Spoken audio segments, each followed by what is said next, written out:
What's up, everybody, and welcome to another episode of Bring It to the Table. What up? It's Tuesday. It's Tuesday. It's Taco Tuesday. I ain't had no tacos today, though. I ain't had no tacos in a while. I made tacos 2 days ago, so Rob was like, I don't want tacos again. I was like, all right, I get it. See, but you always cooking. Just some good stuff. Good stuff. Cooking. Susie fucking homemaker. Susie homemaker. You know, it has been... I've been tired this week. Me too. It's the midweek. Well, I know this normally happens in the middle of Dancing with the Stars. I normally get exhausted. Like, the adrenaline's running, but it's just like, okay. So I'm getting a little exhausted now, and I'm just trying to, like, pick it up. So, it's how was your week? It's your job, so it's okay to get tired. How was your week? Mine was a little tiresome, too. Especially being your back commute. And your commute. I'm commuting to two places, Woodland Hills and Westwood. And this particular time, which happens maybe one time out of the month, we had a class back to back, one in Woodland Hills and one in Westwood. So, and I have another one coming up. So yeah, it's been kind of busy. How long does it take to get to your commute back and forth? In the olden days, before COVID, took me 2 hours to get to work, or 2.5 hours sometimes in the morning because of traffic. Okay.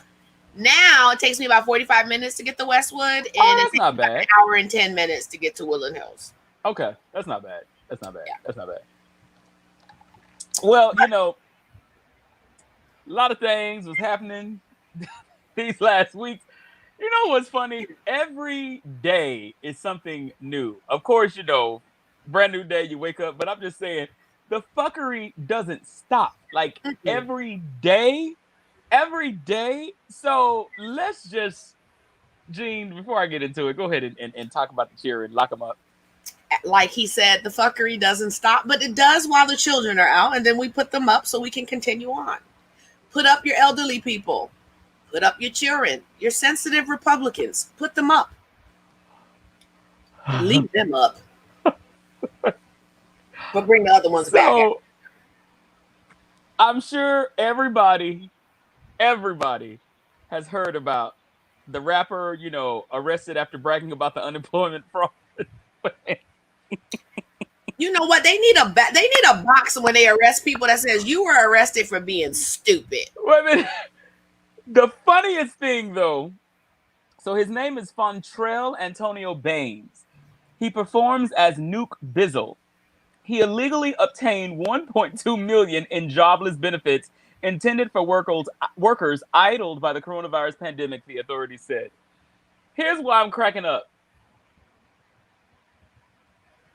You accidentally gave a motherfucker $1.2 million? Right. And he would have got away with it had he not wrote a song about it. Like to hear it, here it goes. You accidentally gave a motherfucker $1.2 million? Oh, no. He falls along that group. I have a group of Black ignorant individuals who believe that the reason why that they have come up off of EDD is because Trump is in office and they want him back in office. And these are motherfuckers who never voted in their lives talking about our country's better now because of Trump. I want to say, sit your criminal ass down. This fool, look at this. He done told it. How you gonna tell on yourself? You're a rat. So the thing about it is, you can remove that, Wendy. Thank you. The thing about it is, he bragged about it. It's a rap lyrics. Put the checks in the video. Put the envelope in the video. And after he was caught, he was like, no. That was just something else. I was just faking it. Bruh, you got 1.2 mil. Why you just sit your happy ass down and go somewhere? They won't go catch it till later, motherfucker. You stupid. You are stupid. They might not have ever caught it if he didn't post it. Because I doubt if he got $1.2 million in his name. I just does this fall in line of just America's dumbest criminals? Yes. Okay. Because it has nothing to do with him being Black, right? Okay, good. Everything to do with him being fucking stupid. And they come in all colors, shapes, and sizes. I was in a conversation about this, and they were like, why does our Black... I said, hold it. I don't think this one has anything to do with him being black. I just think it has to do with him being dumb. Let me tell you what this has to do with. Yeah. Our white counterparts have been getting over this way for years. Oh, for years. They're just not telling it like his dumbass. PPE, SBA loan. I learned that from white people, not from black people. So they've been doing those things for years. What the hell reason why you think Trump ain't telling it? He tell everything else. He tweets everything else. He scratches his ass and tweets it. But one thing he ain't tweeting is why he ain't paid them motherfucking taxes. You know why? Because he don't want to go to jail because he's not a dummy. He's not a dummy. He's not a dummy. He's an idiot, but he's not a dummy. That little dude, I just said, you know, bro.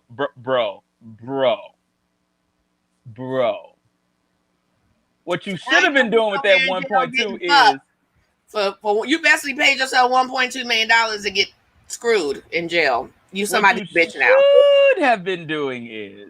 Oh wait, maybe he can pick his jail, like the white lady who paid her kids' way through college. No, he won't be able to do that. You know why? Because he's black. Since you want to know why. Oh, maybe he can pick which one he goes to. No? Oh. Well, you know, Martha Stewart. He goes under the jail and lives there for a long time, as opposed to her little lily self. Well, just like the lady who signed her child up for another school, she's almost getting out of jail now. Her sentence is almost up. She's been in there almost 5 years. What lady? The black lady that used a different address to allow her child to go to a better school. Oh, she didn't get to pick her federal prison like our fair white counterparts? She went immediately, and she's getting. That was almost 5 years ago. She's getting out pretty soon. So. Got it. That it could, because there's no such thing as injustice or racial or no. Where are you? That's all bright and sunny, buddy? Right? I am. Are you in Ecuador? ¿Qué dice el señor mañana? Here, I give you a glimpse. Have to get up after a couple of drinks. I have to cover the drink. Wow. Hola, ¿cómo estás? All right, sunlight. All right, sunlight. Muy bien. Gracias to you too. Gracias. Gracias. Are you in Dubai? On my way. I tell you, but no, she this one, come on, bro. 1.2 mil. Why? I'm still kind of pissed off about that because I'm just like, you could have kept that under wraps. Like, you really could have. Who is your team? Who is your team that said? Because you know them little motherfuckers. You didn't have a team. Go on, put that online. Yeah, man. Go on. You got that shit. That's one of about 4 or 5 EDD songs that have been made. They're making them, dumbasses. They're making these songs. Just shh. And they're crediting Trump for that. So, Byron, we're talking about the idiot, the little rapper that got $1.2 million in EDD funds and went online and rapped about it and showed the envelopes and everything and got arrested and said, no, them was something else. This ain't what that's for. Yeah. Well, since we're talking about stupid, how about my guy who was caught masturbating on Zoom for a work during a work meeting? It was awesome. So a reporter at the New Yorker got caught masturbating during a Zoom meeting. He got fired. I guess it was a boring call. They didn't fire him. They suspended him. Jeffrey Toobin for masturbating on a Zoom call. What did they say? The call was an election simulation featuring. I'm telling you, you can't write this stuff. Oh my God. I'm like, bruh. Yeah. Awesome. And look at the way he looks. Like you couldn't wait, bruh. He said, I made an embarrassingly stupid mistake believing I was off camera. I apologize to my wife, family, friends, and co-workers. I believe I was not visible on Zoom. I thought no one on the Zoom call could see me. I thought I had muted the Zoom video. He was on it. So I hope you understand what I'm saying. He was on a work call. He thought he muted the video and the camera and started masturbating. To who, boo? And it was hard.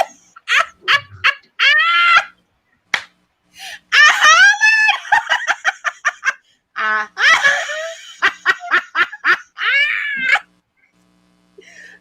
thought that was awesome. I was like, damn, bro, it's COVID. You got a wife at home. Bro, you gotta understand. I mean, you gotta understand. I mean, if I can see me, you can see me. If I can see me, you can, unless I do this. But there is a way to mute out the video where you can't be seen. What are you doing on a video with people? I'm so scared of a camera, of all this shit where people can actually, I mean, I at least a good 30% of my friends will put actually a tape on, they will actually put a tape. Did I lose you guys? You're frozen. Oh. I know, I'm trying to figure out what I did. Ooh, that's not a good freeze either. That's because you would. Shut up. that ain't it. Oh my God, hold on. Hold on. We're gonna freeze you until you come back. No. Okay. Oh my God. Trying to be a team player. You stupid. Don't let us come back and find out you masturbating on Zoom. Streamline. Oh no. Like what you doing outside? You know, and then you look at him and you look at that. I bet he got a small penis too. He knew. I think he did it on purpose, hoping that they would see. I think that's because you know it's that just so stupid. Like what? Yeah, what's really going on in the world? Like what's really going on? At least a third of my friends are so scared of the camera, including myself, that you will actually put a card over the camera because so many people can hack your camera and look into your. You got that going on with kids. You got that going on with kidnapping. You got that going on with so many different ways of people being able to get into your. It's been in movies. It's on shows. It's in reality. It's been in the news. That's a great question. She said, "How far did he get before they interrupted?" Patricia, I want to know. Did they let him finish? Because I'm wondering if you okay. So yeah, okay, you can see my shoulder moving. Thank you, Dwayne. So I'm that's wondering, crazy. I'm wondering, you look so confused. Because I'm just sitting here like, okay, my shoulder's moving, and it's like maybe I could be tapping. No, that's tapping my thigh. Yeah, exactly. How do you actually catch somebody with this? The nigga just don't you gotta take the camera and go like this? Did he do the O? Did he do the O face? Did he do the Maybe that's what it was. I wouldn't know because I don't have one of those. Yeah, bro. I need them to just. I have a hard time. I need them to post some ants on your penis for that. Post some ants on your penis. He's not fired though. Oh, Tanya said, look, they said he tilted the camp to show who what. Exactly. He did it on purpose. He thought it was going to be well liked. Prince talking about it ain't hard to do from what I heard. No, seriously, Prince. I mean, if I moved my shoulder, you wouldn't know what I was doing. If I moved up close, you wouldn't know what I was doing. At least it had to be a facial expression. Child, let me tell you something. You know, these people. I mean, nowadays, but I've never understood even the whole thing of, you know, the social media of the dick pics. You know what I'm saying? Where this shit started. Randomly sending motherfuckers pictures of your dick, and you've never been out with her, you know, and women doing the same thing. You've never been out with him, you've never been out with her. No. Hear me, CJ. I'm about to hear you too, because I got a problem. I can comment on that. I've never been able to understand someone doing that randomly to someone you don't know. I understand private pictures. Yeah, I understand private. You don't know. No, people on Facebook, social media, Instagram. You think you well endowed. This is going to impress somebody. This is going to impress. Even if you are, God forbid, some actually do it and they got small dicks and some got nasty vaginas, but you're doing it to someone to randomly thinking it's going to impress somebody or attract. I guess there's a market out there for that. I don't want to know nothing about for that. I was just about to say it's an age group. Because I literally right now have 150 requests on Facebook that I refuse to accept because it always ends up with the fucking crazy ass inbox. So if you're weird and random, and I get them all the time, and people are like, I don't really believe women are getting all the. Yes, it's fucking weird, and not just us. Robin gets random pussy shots all the time. Sometimes we're both like, well, that one looks good. Oh, that one's terrible. Like it's to the point where it's so random that it happens. I have never gotten either in my DMs. I'm actually glad. I'm glad. I had this girl who's a friend of one of his. She's a girlfriend or a piece or whatever of one of his friends, and she inboxed him, and she thought I was mad at her for inboxing him. She didn't send a picture or something. It was like random words or whatever. It was something dumb, and I was like, bitch, it's bitches sending pussy shots. You think I'm worried about your stupid ass? Like, come on, kill it. Not worry. But yes, people send random dick pics all the time. And ladies, I got a thing for you. If you're getting random dick pics, send back your favorite dick pic and just say, I thought we were sharing dick pics. It works. Send back another dick pic of somebody else and be like, hey, I thought we were exchanging our favorite dick pics. See what he says. Wow. That's funny. Damn, Celie. It's so whack. You know, whack. I think that these kids are sending these type of pictures because it's fascinating. Anatomy is fascinating. In person. And well, let me just, because if you look at where we are now, everything has to be so visual and expedient. And so when it's like that, they want the cow before they buy it. And so all kids right now literally can isolate themselves at home like we've been doing and literally don't have to go anywhere. Everything can be within that screen. And I think it does go beyond sexuality. Now, I was watching this documentary the other night, and we now live in a world where we do not have to travel anywhere if we don't want to. We don't have to travel anywhere. Can we put Stimulation. Prince's comment back up? Go, what is that? Put Prince's comment back up. I love receiving pics. The random ones are weird, though. Yeah, this is no Prince. The random ones ain't weird. No. I'm reading between your lines, bro. Them random ones ain't weird. You like them too. Because random. A puss is a puss, and a dick is a dick. Of course, a horse is a horse. It's just that ain't what true. It is. Some are hooked, some are long, some are short, some are thin. No, that ain't true. Okay. That's not true. So anyway, Prince, I'm just saying, I like receiving them too from my man. You know, but wait a minute. Huh? Oh, okay. Wait. Sorry, that threw me off. But no. Well, I've asked married couples, do they still engage in sending, dick pics and pussy pics? And they said they do. Like I've even asked couples before, like, do y'all still like masturbate, and do y'all still, because y'all, they're like, yeah, all the time, because it's still fun and it's something to do. And I was like, oh, okay. And I asked one of the couples said, yeah, I caught my man. One of the couples said, yeah, I caught my man like masturbating in the bathroom, and I was like, damn, we had just finished having sex, and you still got to masturbate? And he laughed, He was like, I mean, I was still a little horny, so I just went on ahead and took care of myself. I think it's just that it's the stimulation to me goes beyond just visual. I think it is something innate in you that is calling for that type of gratification.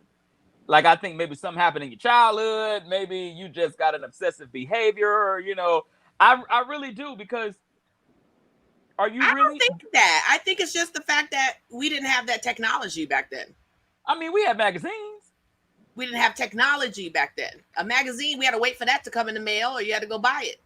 You did have Polaroids. The kids today don't have to order a magazine. They don't have to Playboy under Everything their is free. Everything is free. They don't even have to get caught watching porn on TV. They have a cell phone. They have access to everything on their phone. And I just think the reason why we're not that way is because we didn't have that access. What say you, Byron? He's masturbating. Hold on, when he's finished. Okay. Let me finish. You see the look. Boo, boo, boo, boo, boo, boo, boo. Boo, boo, boo, boo, boo. And he's done. Go ahead.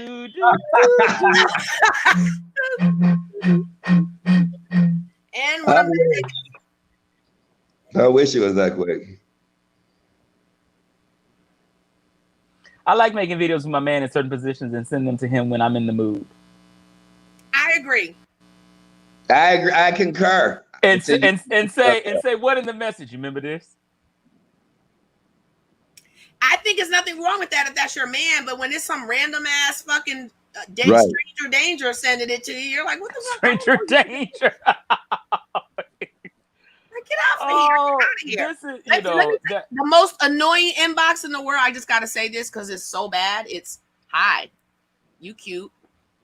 Can we be friends? No, motherfucker. No. Is that how people do yes. Every day. No, we can't be friends. No. 44 years old. I don't need no goddamn new friends. I need business partners. That's it. So one of the Migos, the rappers, is dating this girl named Saweetie. Okay. You know she's from Houston too. So the way that one of the Migos got into her DMs, because they're dating now. They were in GQ magazine and everything. Look, hold on, you ain't getting nothing else. You ain't nothing else. Go on about your business. So sorry, it's my dog, y'all. He's done picked on me for treats, and now he's coming back and begging for more. You ain't getting none. So look. Just like a little bitch. Well, I'm saying, yeah. He slid into her DMs. You would know, wouldn't you? I would. Motherfucker. And said, school me. He slid into her DMs and said, he showed the emoji of a snowflake and said, like, you're icy. And she was like, yeah, can we close the refrigerator or something? And that's how they linked up. Yeah, but they're kids. That's how kids communicate nowadays. And don't get it twisted. She knew who he was when he sent it. I bet you if Ronald the stranger sent it, she wouldn't have responded to, I know, let's close the refrigerator. He wouldn't have did all that. She knew who he was. But I'm just saying, the integrity of yourself. Do you not, like, that turned you off? And I get it. Again, I heard you loud and clear when you said she knew who he was. Cool. But at the same time, is this who you want to bed you and take you out? And I think a lot of them feel like that's all that's out there. That's all they're in that generation. She hood too, but I'm just saying, like, damn. What are they competing with? Our generation? No. Millennials? No. Oh my God.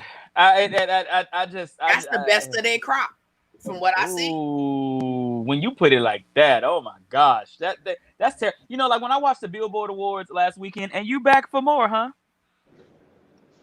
When I watched little bitch. When I watched the Billboard Awards last week, I saw all the talent that was being promoted.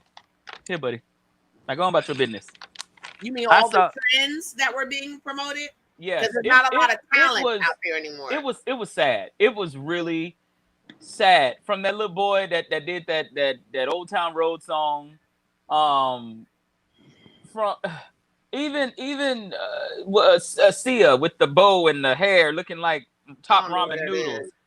And I was just looking at this and I said, you know what, mediocrity has really taken over because nobody has really presented anything of excellence anymore. To me, if you got a mic and you got stage presence, winning. Not even stage presence. These kids are not. I'm sorry. These new crop of people that, and I blame a lot of this stuff on Atlantic Records. Yes, I'm saying it.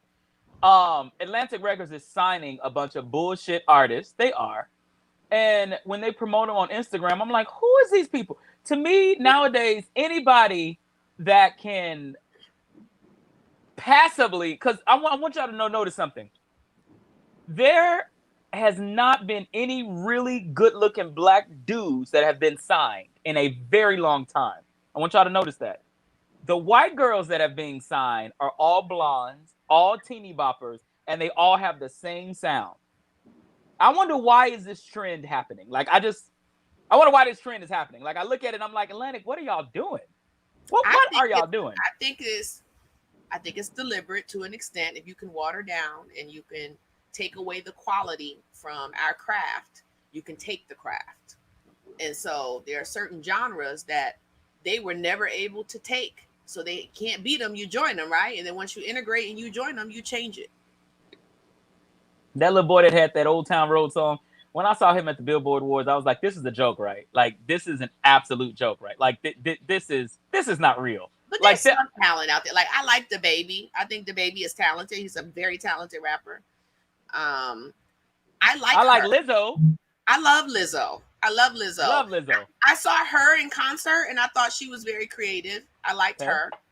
But there's not a lot out there that I'm like, I can't wait to go see her. Like the whole stripper, sexy rapper girl, everybody's the same now.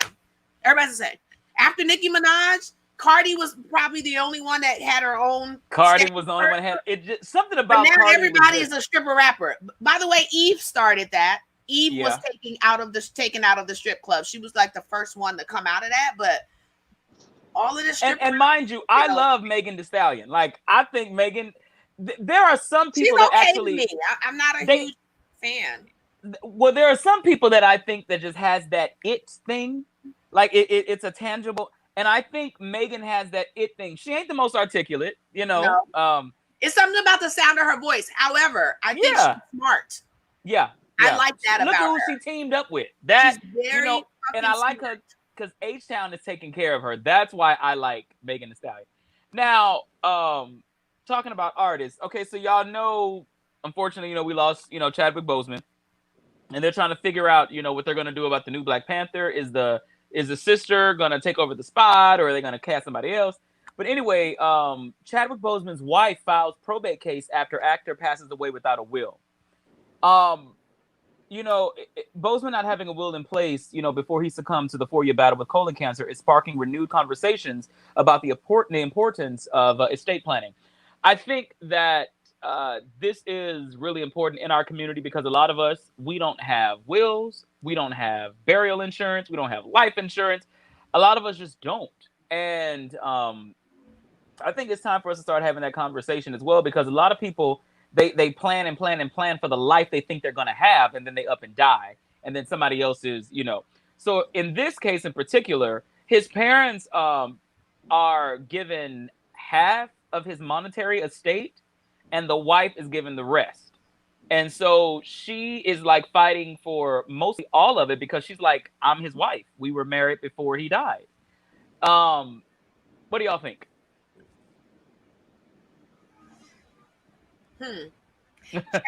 Chadwick was a planner, a bit of a planner, so it kind of shocks me that happened. Especially with having 4 years of colon cancer. But maybe he wanted his parents to get half. Maybe he knew that already. I don't know. I can't answer that. It kind of shocks me that he didn't have that in place. But unless you were married to him half his life, why are you upset about that? He was wealthy. He had money. I don't know if it's an upset thing. I think what it is, because I was reading other reports. His mother and father are, majority holders as executives of his estate. And I think that she just wants more control because she was his wife. She's his wife. If he didn't think you should have it, he probably would have done it if he thought that you should have that, right? What do you think, Barry? We're always at the train station waiting for our ship to come in. We always do things last minute. We go get an insurance policy after we had a car accident. That's the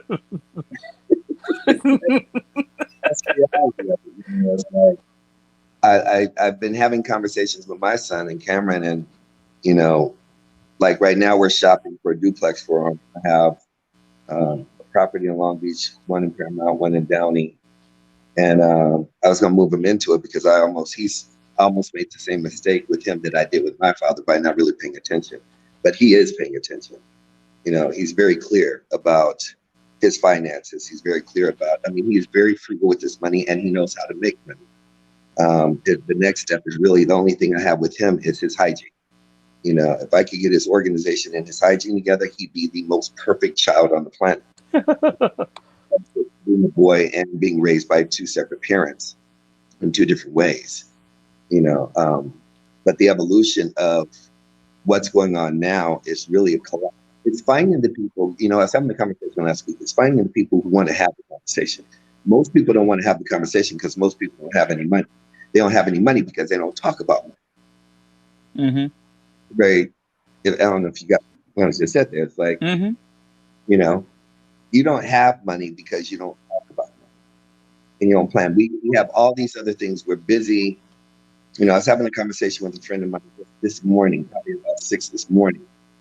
And she's running around. She's got all kinds of projects going on. She's trying to scramble. She's trying to take care of her child. I said, you're really busy. She's like, well, you don't have, you know, you don't have this, you don't have that. I said, that conversation, that song and dance has been going on for the past 5 years. You could use COVID, you could use this, you could use that. I don't understand, and especially some of the circumstances and situations I'm dealing with right now, I always level up, you know, I always level up.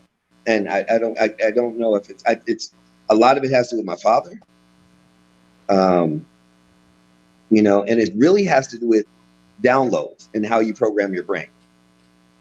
What becomes a priority in your brain? See, it's a priority in my brain to never not have to need money. I remember when I was trying to access $2,000 and I was juggling. I remember I was trying to access $20,000. I was juggling. I remember when I was trying to access $100,000. I was juggling. I remember when I was trying to access half a million. I'm juggling. Now it's like I'm literally moving 7 figures here, 7 figures there. And had you talked to me 2 years ago, what I'm doing now would seem unfathomable. But you have to go through the journey you have to go through, you know, and get to the network that you have of people who can feed you properly. I'm dealing with a CPA, and I broke down what I did. Knock on wood, God. I have not paid taxes my entire life. I just started paying taxes this past year. And that was to make sure that I had 2 years of taxes and 2 years of showing my finances for purchasing power, because you can't go buy no property unless you got 2 years of taxes showing that you have a track record. So me and the CPA were having that attack because he only deals with 7-figure players. He stood up there and said, how were you able to do this? You know, he said, don't tell me. I said, no, I trust you. He said, you just said it. I already know. He said, you learned how to be able to put everything underneath a corporate trust where it never touches you, leverage that, be able to quadruple and double up and double down on what you have, and they can never touch you. I said, they got me twice in the journey of me being alive on this planet. And tried to get me again this past, literally 6 months ago. They went in and took all the money out of my personal account. Well, if you talk to anybody who has any knowledge of money and you sue me, I'm broke. So guess how much they got out of my personal account? $600. I was like, I'll pay you $600 just to wake my ass up to cross another T, dot another I, get somebody else, employ them to be able to leverage the paperwork. And Jay knows one of the people I dealt with, and he's amazing. The problem I had to let that go 6 months ago is because I can't fuck with somebody who I can't count on. I can't count on you for 2 months and not see you for 4. So you have to find resources of people. And this goes into something much deeper than just money in itself, but it is the root of money of your inner circle. I have a beast squad inner circle of resources of people that when I call, will move. Taxes, attorneys. I, for 5 years, paid an attorney literally $2,000 a month. And he was like, why are you giving me $2,000 a month? Just in case something happens, because I know the way that I live, I just want you on retainer. He's like, dude, I can't take your money. I was like, no, you want to take my money. Sure enough, he saved my ass in a space that I needed him within that 3-year period of time. See, as a people, most people don't have an extra $2,000 to put an attorney on a retainer just in case something happens. let alone, oh, I ain't giving nobody no money, ain't no problem. So it's a way of thinking. Mm-hmm. It really is a train of thought of how to double up and double down and be able to triple up. Let me tell you something. I was listening to a documentary, since we're talking about money, and it was on the music industry. And it was Jay-Z having a conversation. And it was an amazing guy who was actually, I don't know his name, I'll get it for you today, who was actually speaking on the fact before 50 Cent dropped his album. Okay. In the club. Right before Eminem signed. And he was yelling, he was screaming. He went back and showed the video. He said, y'all got about 6 months in the music industry of the hip hop game to drop as much content as you can, because 50 Cent is coming. Now, 50 Cent was not 50 Cent back then, mm-hmm. but they knew who he was to come and take over and create the narrative that everybody else would be standing in the waiting room once he dropped, because he was going to take over the game. He was the next in line for the game. In this parallel conversation that Jay-Z was having with 3 other cats, and one of my best friends sent me this because he's close with Jay-Z. And I don't know if you saw it. CJ, did you see the article on my sister, by the way, that dropped? I did. Okay. So all this is linked in, by the way. Mm-hmm. And this conversation happened probably about a month ago, maybe a month ago. And I'm screaming at the entire audience and everybody here. Whatever your dream is, whatever you want to do, this is parallel to the music industry before 50 Cent came. Everyone has about a 6-month to a 12-month window of time, mm-hmm. because the world is realigning and reconstructing itself. And the new money has not appeared yet. And people are hungry and thirsty right now. And if you are just sitting up there amidst, lost in this demographic of, I'm just trying to survive, I just want my job, I just want to get paid, and you aren't trying to figure out your niche, your lane, your Golden State Bridge that you're going to build, you're going to, without question, be a casualty of war, because the whole game is shifting in less than 3 months. Just right after this whole thing about, when you look at Biden and the kids and his son, who is molesting kids that came from Biden molesting his own son, and the selling of children and the pedophiles, and thinking it just stops there, not including what happened in church and all the stuff that's across the board.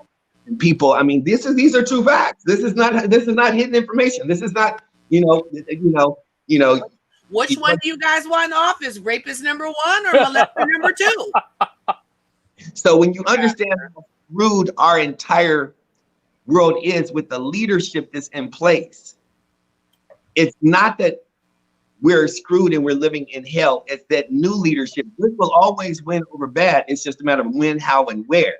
New leadership is going to emerge. It's always going to be light and dark. There's always going to be good and evil. There's always going to be bad and it's a matter of, if you do not find that lane, this is the time in which television is completely obsolete. Cable is almost obsolete. You got Netflix, you got Hulu, you got a whole new emerging. You got a gaming world that right now makes more money than literally the professional sports. The gaming world is right at the brink of $1 trillion industry, and people are sleeping because the millennials are rising. When you look at the money that's moving in Forex, it's not just Forex, it's foreign currency. Understand the distinction of the ones that are playing this little game in Forex, and understanding those that are playing a global game with foreign currency, and the shifting of the tide of where the money is in China, where Japan first had the wheel on it. So you're tapping into, a trigger for me financially when you're talking about money. You can't pour water on a rock. We can sit here and talk about money, but to talk to somebody about money who mentally doesn't have it, notice I didn't say financially doesn't have it, is mentally already broke. And the ones that have, they're hoarding it, like, if you understand that, the tense in the Bible of the most. In this case, Chadwick wasn't broke. No, but you got to understand that our people are like when Jesus, when in the Bible, he gave 3 people the money. Most of us, we bury it thinking we did something. It's actually a curse and a crime to hoard what you have, whether it's millions or whether it's $100. If you don't know how to leverage it, make it grow exponentially, give it away because it's not yours to come back to you tenfold. And you're saying you didn't have a will? You didn't have an infrastructure? You knew that you had cancer. You knew you were still coming into money. You would leave that with all the narrative that's on the planet for your family to fight over what you would leave in residuals. That's just crazy. Tupac is already, he was in debt. He was taxed out. Between what he had done when he died, he was technically bankrupt. That motherfucker right now is a multi-millionaire with the records and the music he made while he was alive that nobody even knew about. He's dropping albums still coming out in 2022 that are gonna go triple platinum that people still haven't heard yet. Well, think about Michael Jackson. Michael Jackson owed everybody. And when he died, he became a billionaire. Artists is always worth more when they're dead. Well, speaking of artists, Lovecraft Country ended. I know. Why did you watch it? Did you watch Lovecraft Country? They had their finale show. When I say this show, I can't, it just makes my hands feel like they can't do what they're supposed to anymore. This show was so amazing. I already hear talks of a season 2, which I'm glad. It has to be. How many episodes were there? I believe 10. It didn't feel like 10. I was like, did I really watch 10 episodes? Or was it 9? I think it was 9 or 10, one of those. The historical references they used, the religion aspect that they used. Close to that, I finally watched Antebellum. Was Antebellum great? I still haven't seen it. Oh my God. I still haven't seen it. Isn't it bombing? My God. CJ? What? You gotta see it. Yeah, but I'm talking about Lovecraft Country. I'm gonna watch Lovecraft. You go watch. I need you to watch Lovecraft. You got Country to. It's just, especially the time that they're in, the historical references that they use. I mean, it deserves from an Emmett award. Till, just. And then the Frederick Douglass, the type of magic, the references about who God is, the future.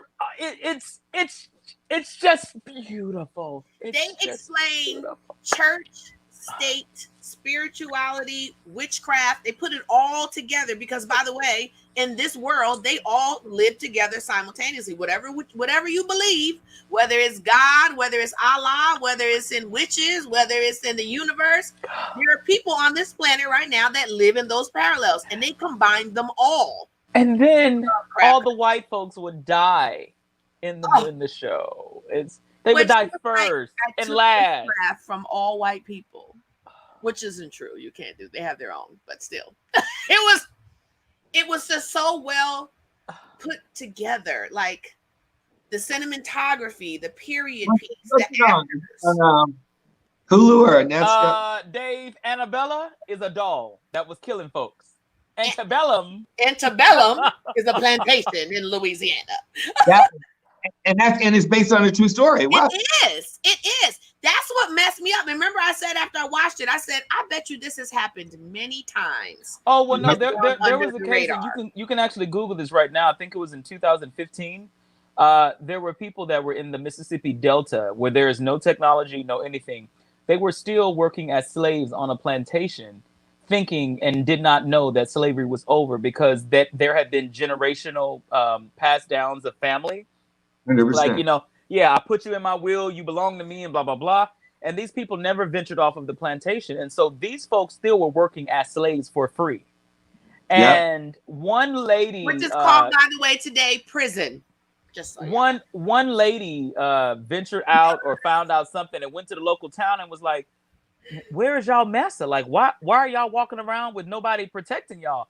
And they found out that there were about 20 people in Mississippi, in the Delta, that were working still for this family as slaves.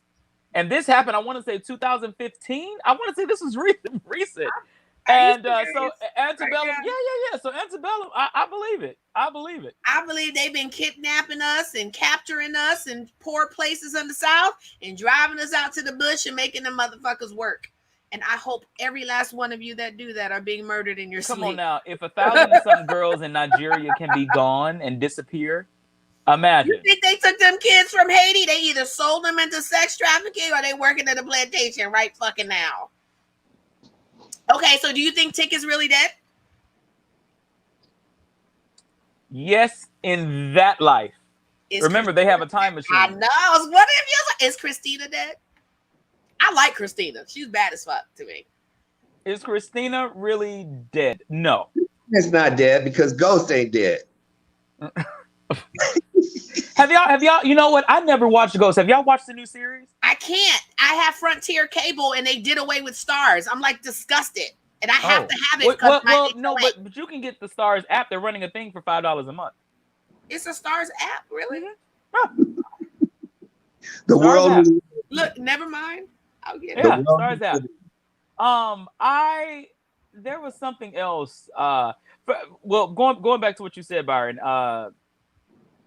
For Chad Boseman to be as a prolific of an actor as he was, it's really shitty to know that he was horrible in business. You know,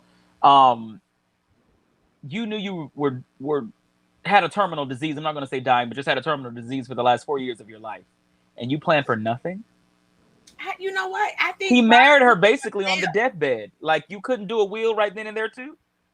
Well, my aunt went through that with her dad. Okay. And what I would say is he was an amazing businessman. He owned a business for 40 years that's still up and running now past his death. He was a multimillionaire. However, he didn't think what you got after he died was important. He really didn't. And so, and then when it came to that point, it was too late. And he tried to change it and couldn't. And it caused so many problems after his death. But I think there's a certain degree of arrogance that is aligned with the ignorance of our people. Yeah. That believes it ain't happening no time soon. I got time. And he was a great businessman. Yeah. For that, in that sense, but I think in his head he believed he was gonna die with his money, and y'all figure this shit out when I'm gone. Well, folks, I'm going to tell you, you have bills and everything long after you die as well. So take care of that shit. You know, just like you took care of your body and everything else while you were alive, take care of the residuals. You know what I'm saying? That you're gonna have that after you die. You're gonna have. I remember when my grandmother died. We had to pay off those excess bills and things like that, and you're gonna have those. So set people up. You know, they won't have to worry about that because you ain't worried about shit no more. You go. You know. So, there was something that I saw. It was called Black Waters. And it was about this dance number. And it was featured around Britain's dark history. You know, Britain, does have a history of slavery. They do have a history of racism and things like that. Fortunately for Britain, they decided to get rid of slavery very early before we did. I don't think that Britain got rid of slavery because it was wrong. I think it just wasn't conducive to the environment. If anybody have ever been to Britain, it's always rainy. It's always cold. A lot of things, don't successfully grow there other than potatoes. But I think that when I saw this, I was very intrigued by it. I was very happy about it. And Wendy, if you can play the video, and I'll talk about it right after the video. What we have going on, and especially what we've started today, is a real partnership, exploration of creativity, and an opportunity to test something that we've never tested before.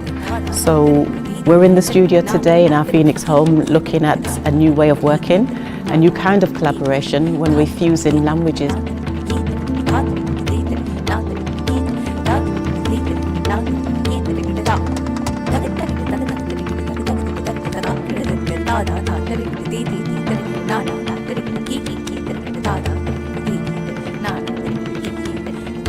the shocking nature of the image, I think it holds a real weight that will be felt and communicated through the picture. But also inclusion. I think seeing bodies of a great spectrum of colour on the picture will really grab an audience that maybe haven't felt represented in the contemporary dance landscape before.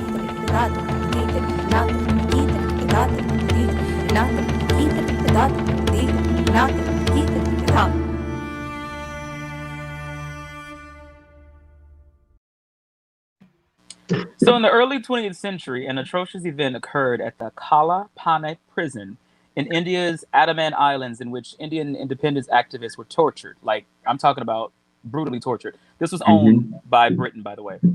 The Hindi words Kala Pani translates to black waters. In 1781, a massacre occurred aboard the Zong slave ship, where 130 African slaves were thrown overboard in order to claim insurance over their lives. In the 1980s, a black British dance school called the Phoenix Dance Theatre was founded to bring broader range of voices to the stage. And these events are a part of what we just saw. So I thought this was very interesting. It pulled me in such a way to, I don't know, it culturally pulled me in because I'm still in the mindset of why, and to know that a lot of things, Britain, first of all, you guys, Britain started the slavery. You know, it just didn't start in America and go across everywhere else. Britain started slavery. And the transporting of slaves, should I say, because there were slaves in Africa, but let me just get that straight. The transporting of slaves. I was going to say, yeah, Egypt. Transporting of slaves. Slavery is very old. So for them now to bring light on Britain's hand in slavery, is, you know, I told you I love the Brits. I love everything about Britain. And it intrigued me. And to know that this dance number is being produced to show that. I mean, you were that trifling where you ditched 130 slaves, like you literally put them over the boat to claim the insurance money back then. You were doing fraud back then like that on lives? Country was built on fraud. You know, so that's why I was drawn into that. But as you can see, wasn't that visually beautiful, though? You know, it is. And it makes me think of how our definition as a country of savages, right? Mm-hmm. If you look at the British... I'm a savage. That came... No, not that savage. That came from there. They identify the Native Americans here as savages. They identify us as Africans as savages. Today, as Black people, we're criminals and savages. Yeah, this is a group of people that found entertainment in watching people be hanged. This is a group of people that found entertainment in raping Black men to demasculate them. This is a group of people that found entertainment in cutting babies out of women's stomachs and feeding them to alligators. This is a group of people that chained little Black girls up and made them live dolls for their little white girls. Yet, you're afraid of us? Well, here's something else that attaches itself with this. So, of course, you know, through DNA, it's been proven that we all originated from Africa, from one woman, and it has been proven. Our chromosomes hold all of that information, and there was another thing that I saw. It was historical DNA information is the new Black power. It says, with recent DNA advances, scientists can now pinpoint our ancestors' origins and use this information in ways that weave stories of our predecessors into our present-day lives. DNA has shown us that while only 45 million people in the U.S. claim to be Black on the census, closer to 75 million Americans have some African ancestry, meaning that nearly 1 in 5 Americans, 1 in 5 people, share Black heritage rather than 1 in 8. DNA research adds that the history of these lost 30 million people into the Black historical narrative, DNA, along with the new explosion of offline and digitized records, have shown that we as Black folks have been here since the first day. I know that. I believe that. I just think it's so beautiful that people always want to claim they don't have any. The Black woman's DNA. Yeah. But I just think it's funny that how even, you know, our white brothers and sisters always claim, oh, no, I don't know if I have any Black people in my family. Actually, you do. You have more than you want to claim. Well, if you let 23andMe tell it, I'm only 76% African. The rest of me comes from Europe. Hence the family that owned us. Fryersons. Hi, how are you?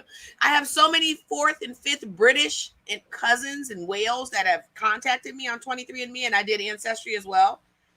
But I find it interesting that 21% of me is European and the other percentage of me is Asian.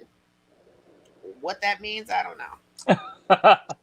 Yeah, there's Asian in my DNA as well as what I got from 23andMe.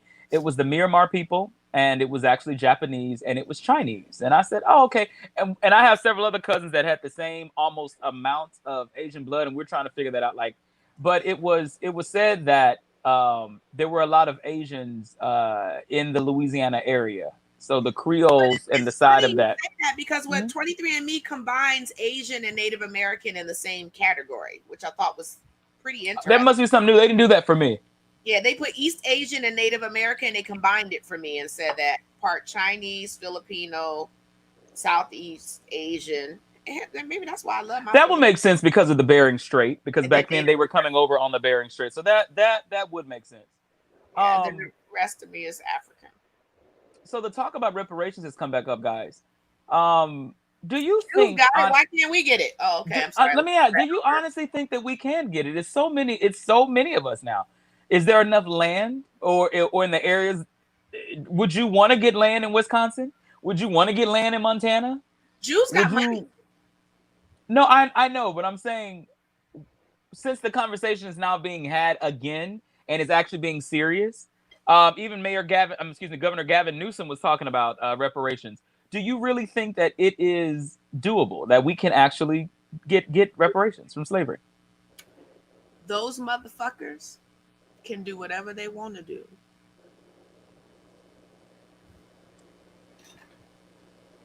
Is that a yes? Because here's why I asked. To the yes. If they wanted to do it, they would do it. Here's why I asked. I was watching this documentary last night on these beautiful homes being built in New York, up near the Catskill Mountains, like 2 hours away from New York City. And I was looking at these extremely wealthy white people. And the guy was talking about how, his family has generational wealth. You were white. I'm sorry? How'd you know they were white? Well, I looked at his face and looked at his family, and he was white. He wasn't no light-skinned black person. He was white. Okay. So he said that, his family had generational wealth coming from Virginia, slavery, and that, they went up to New York, slavery. And, their money, came back from 1840, whatever. His father was into pipelining and his father was into railroading and blah, blah, blah, blah. And, they had this amazing house in the Catskill Mountains. And I was looking at this and I'm just like, well, if you're sitting on generational wealth, which was about 5 generations before him, then I think we all should have a part of that. And that's what brought to mind when I was reading some articles earlier today about reparations and wondering, is it really doable that can we actually get reparations from slavery? I believe we can. I think that I know what plantation family I came from. I know we look like them. My grandmother used to get a postcard from them in the mail saying, come to the family reunion. Like Fryersons is the family that owned us. So we know exactly where we can take it back to. But it kind of leads into what happened with Haiti and France. I don't know if you know, but Haiti is poor because France is the country that took those slaves. And so they asked France recently for reparations, and France said, hell no. Figure it out. But it's one of the poorest places because of that, because they lost the slave trade there. So I don't think, and let's make no mistakes, by the way, we didn't stop slavery here in the United States because it was wrong. We stopped slavery here because the North wasn't making as much money as the South, and the South was putting up barriers to keep money out of the North. So because, like you said, climate-wise, it wasn't conducive to really have slaves in the North, they said abolish it because it's not fair for everyone, not because they cared about people. Yeah. So. Well, what say you, Byron? While you falling asleep? No, I was just trying to figure out the percentages of my blood. The Asian in me is the mathematical side, and the money side was the Jewish side of me. And then I was looking at the endowment side. That was the genitalia from Africa. I was doing the splits on the percentages of y'all were looking at y'all shit. I was like trying to figure it out. So I think I should get some reparations because I'm like, you know, I've done my part to make sure that seed has been sown in every country. We're not talking about yellow bus reparations, bro. Oh well, damn. Well, shit. You could have Your been. ass need to get some What that money lady from say? the government for Your being chip been crazy. clear. What she say? If you're really a prince, I'd marry you. I'd marry you. If you're really a prince, I'll marry you. I ain't as blonde as I used to be. What the sheets don't match the curtains? What they say? It's okay. I got a blonde piece of hair that grows out of the side of my face. That's the only thing the white people in my family left me. I don't need that shit. Where's my trust fund? Got a blonde piece of hair and no ass at all. They didn't leave me nothing else. Damn. Well, you know, and some of us, you know, like my family, you know, we have land in Mississippi, and again, all my cousins and things live on it, and it's being passed down to us. My great grandfather passed it down to my grandmother, who was the eldest, and my grandmother passed it down to my mom, and my mom was passing it to us. So, I mean, we have property, we have land. It's So just that, I'm sorry, you triggered me. Go ahead. I didn't mean to cut you. No, it's fine. It's just that I look at it. Go ahead. No, you go ahead.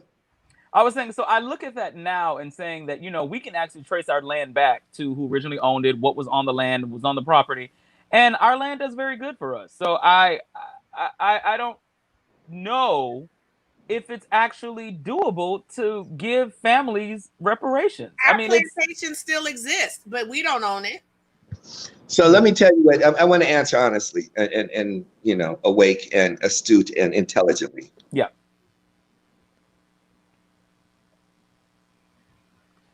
The fact of the matter, not take emotions out of it. Take what you believe, what you like, what you don't like, what you think you owe, what you don't think you owe.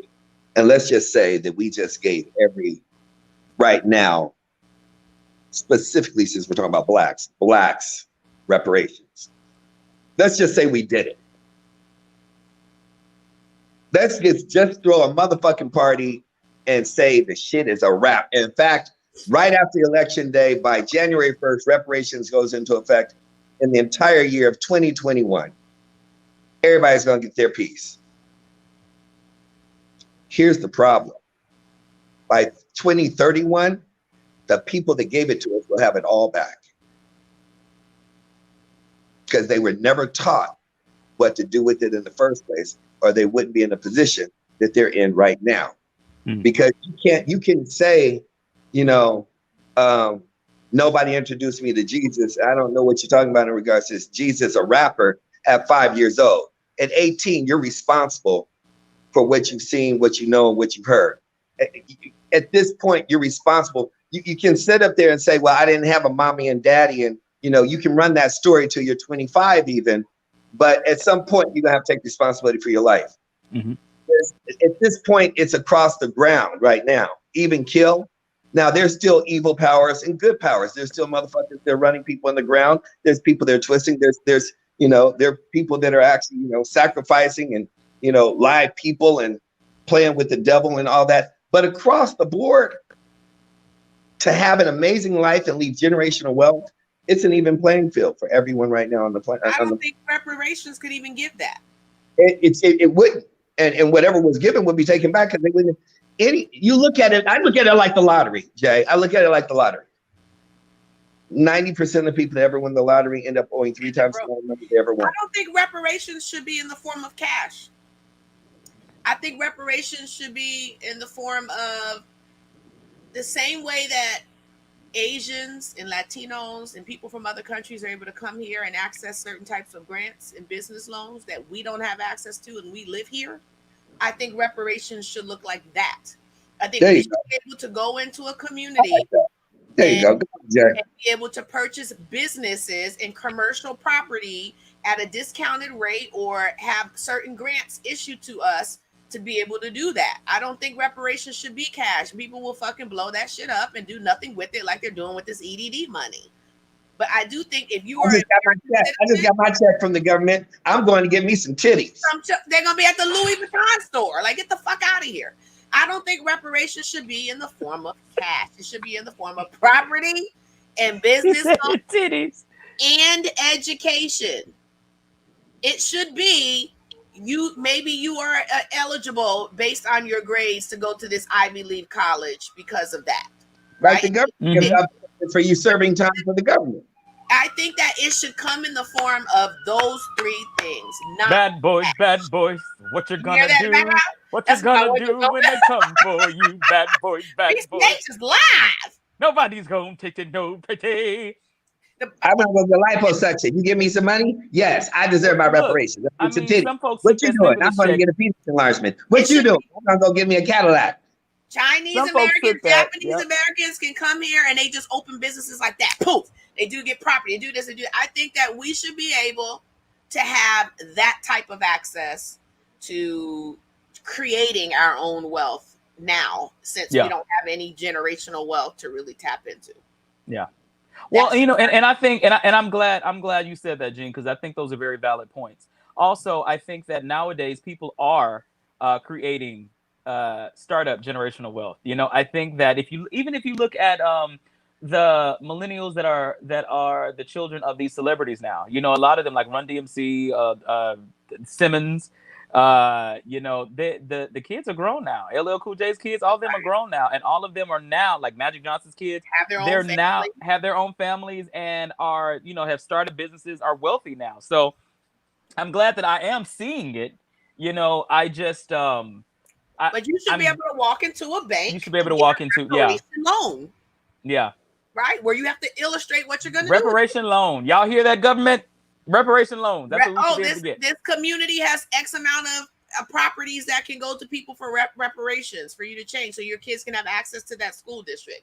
Certain colleges should have reparation scholarships. I think it should. Well, remember they tried to do that. They tried to do that with what was it called? Well, they only had a quota of a certain black folks that can come in. Yeah, but that was wrong. I know. Remember, it was so wrong. Something I forgot what it was called because we don't. What was it? Oh, got it. It was on the tip of my tongue. It was they had a quota of black folks that could work, join, be a part. I know, it's like right here. I'm having a brain foggy moment. Oh, please, any of our viewers, any of our viewers, affirmative action. Yeah, remember how shitty that was? I don't know why I forgot that, because I've been the token black twofer for years, so I don't know how the fuck I forgot that shit. Well, look, I want to switch gears really quick. Wendy, bring this up. Is it really over? 9 telltale signs it is time to break up and move on for good in the relationship. I want to talk about this before we get out of here. You are so funny, Gene, but I want to talk about this before we get out of here. When is it really over? Do you actually need the signs? Do you just know if it isn't love? Why do I feel so bad? Why does she stay on my mind? So, first one says you've grown apart. If you feel the love is fading now, know that it can be natural for lovers to drift apart. There's nothing that says we have to be the same person that we were yesterday, a year ago, or even 10 years ago. It's the relationships that stand the test of time that are the ones that grow together. If you've assessed all these indicators above and you get to the final factor, it's time to say goodbye to your current relationship. Something better is out there for you. Do you agree? If you've grown apart, all these signs are showing themselves. The love is fading. Considering that I'm the only divorced person on here. I got divorced. Shut your dumb ass up. Okay. I'm sorry. That came out. Shut up. You ain't got divorced from nothing. I am divorced for that reason. Okay.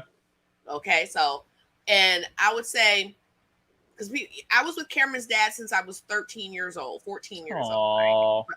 We were together from 15 years on. Mm-hmm. Never broke up once. Lived together since I was 19 years old. We planned Cameron. We got married first. We thought we did good. Yeah. Right. We did everything the right way. I would say 2 years before I moved to California, I was done. 2 years? 2 years. Wow. Okay. However, I'll never forget. I had a conversation with an elderly person in my family. I'm not going to say who, and it really crosses over how women think in the times. Her response to me was, "Well, he don't beat you and he don't cheat on you. Why would you leave?" And I was miserable. Mm-hmm. And I was miserable because I grew out of him. Like I've said this many times on the show. You have, yeah. When a woman changes way more than a man does, and I had morphed on him so many times, and he was still the same motherfucker. Right? No fault to him. Yeah. I don't fault him for that because we often make men wrong for not growing with us. But what I will say is I came to a point where I was so miserable, I physically would get sick. Oh. I physically would get sick because I knew I didn't need to be there anymore. And I think once you have a child and you bring the child into the situation, you're thinking, I don't want to break up, the home. But what women need to realize is your child, if you're staying in your relationship because of your children, they're watching you be miserable and you're teaching them how to be miserable. Which leads me to the second reason. You're being physically or mentally abused. It says abuse is never okay. And as ladies, some ladies, you may want to treat this as an automatic deal breaker because more than likely, if it'll happen once, it will happen again. It is a deal breaker for me. That's a deal breaker. Yeah. Is there a point though where that hit me though? So and this goes and this is in reverse too because there are some abusive women to men. Mm-hmm. Byron, let me ask you this: if you were involved in an abusive relationship with a woman, would that be the deal breaker for you? Knock you out. Keep it up. What? I almost spit my wine out.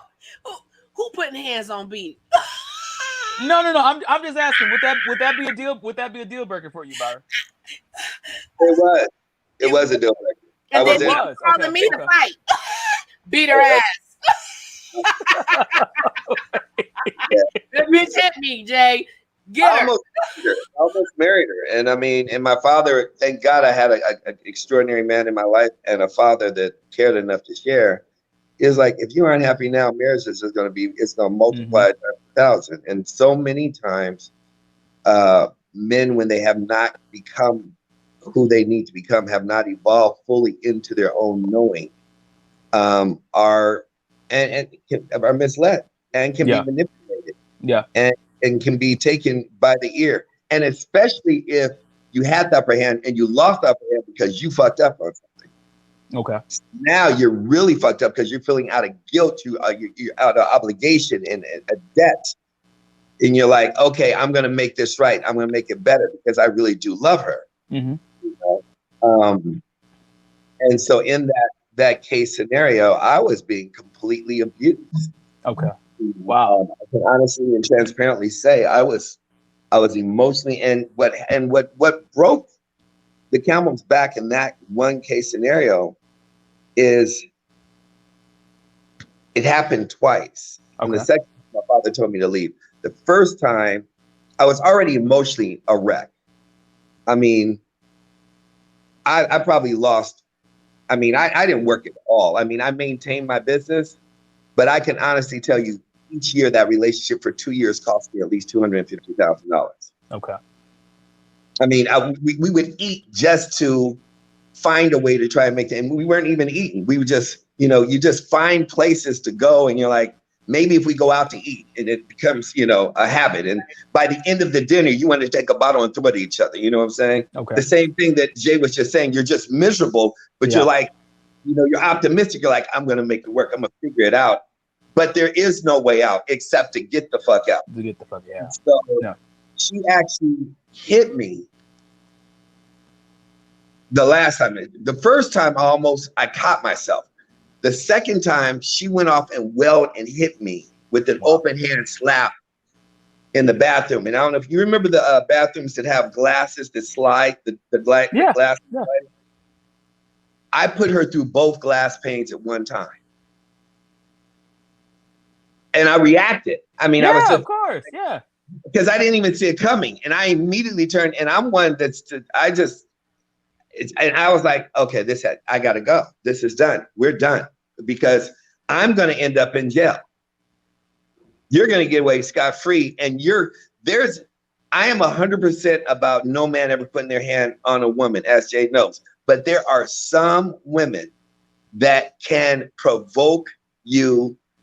The devil lives in them, and it's not always their fault. Sometimes it can be the man's fault. Whatever the fucking reason is, get out. Well, do you guys believe in that if a woman hits a man can hit a woman back? No. Get the fuck out. Go get Jay and have her beat her ass. I'll be like, look, you know what? The bitch needs to fall down the stairs. Well, you know, like And the fall killed her. Exactly. that's so, you know, like our line producer Wendy, you know, she a couple of weeks ago released some images of her being abused from a relationship, and I already cleared it with her. She said we can talk about this a while ago. And I've never been witness to women being abused. Like, I didn't grow up with no man hitting my mama, because my mama was like, I mean, domination city. Like, no man fucked over my mama. It was like, if you got a whiff of something going down, my mom was like, peace, you know. So, but when I saw Wendy's pictures, I've often wondered why women stay.